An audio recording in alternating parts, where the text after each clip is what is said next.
Bienvenue aux Gémeaux pour votre horoscope sur ce deuxième trimestre 2023. Déjà en préparant vos cartes, ce que j'ai entendu pour vous, ce qui est venu, c'est envole-toi, apporte-toi de la légèreté.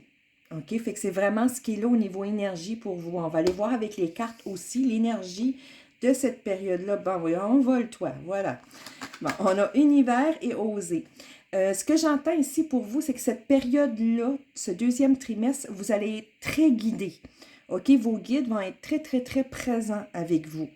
Ils vont vous montrer le chemin. Ils vont vous montrer des portes. OK? Il y a des opportunités qui peuvent s'offrir à vous. À quelque part, ça va être provoqué un peu ces opportunités-là. Parce que on vous dit oser. Il faut que vous sortiez de votre zone de confort. Il faut que vous essayiez des nouvelles choses. Il y a des portes qui peuvent vous faire peur ou que vous n'avez jamais osé prendre. On va vous pousser un peu. Non, j'entends pas qu'on va vous pousser. On va plutôt vous la proposer. Mais ça va être à vous de faire l'effort ici. Vous allez miser sur la chance, prendre des risques. Sauter à pieds joints sur une occasion. C'est vraiment ce qui est là. On va vraiment vous demander de vous dépasser un peu. Donc, on va pas vous demander, on va vous mettre des situations. Et puis, ça va être à vous de choisir si vous voulez les prendre ou pas. C'est vraiment ce qui est là. Domaine sentimental, projection. OK, ici avec projection, ce que j'entends, c'est que domaine sentimental, beaucoup de remises en question pour vous les Gémeaux sur cette période. Pas nécessairement des remises en question vis-à-vis de la personne en face de vous, vraiment des remises en question par rapport à vous-même. Ce que vous recherchez vraiment dans une relation, ce qui vous plaît pas. Ça va être vraiment beaucoup des remises en question, mais intérieures par rapport à vous-même. Le blocage ici dans le domaine sentimental pour vous, on me dit qu'il y a une peur profonde, OK? C'est d'être responsable de tout. Donc, probablement, vous êtes quelqu'un qui a porté à tout prendre sur vos épaules. Ici, peut-être vous posez la question, pourquoi vous sentez le besoin de tout prendre sur vos épaules? Puis à quelque part, ça vous épuise de tout prendre sur vos épaules, et puis c'est pour ça que c'est devenu une peur profonde que d'être en relation, c'est vous qui va être obligé de tout gérer.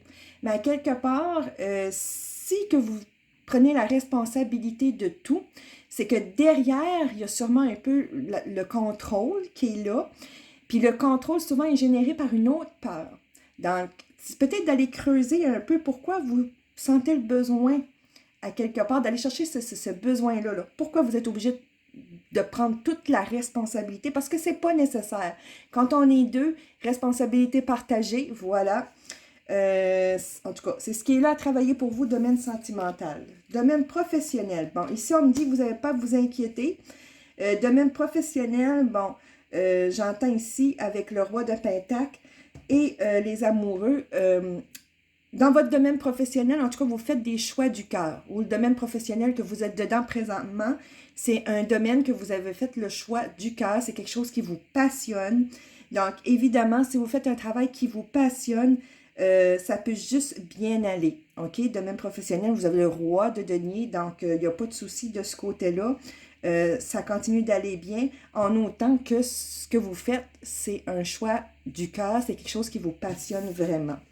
Le conseil, ah, wow! Le conseil général, écoute la sagesse.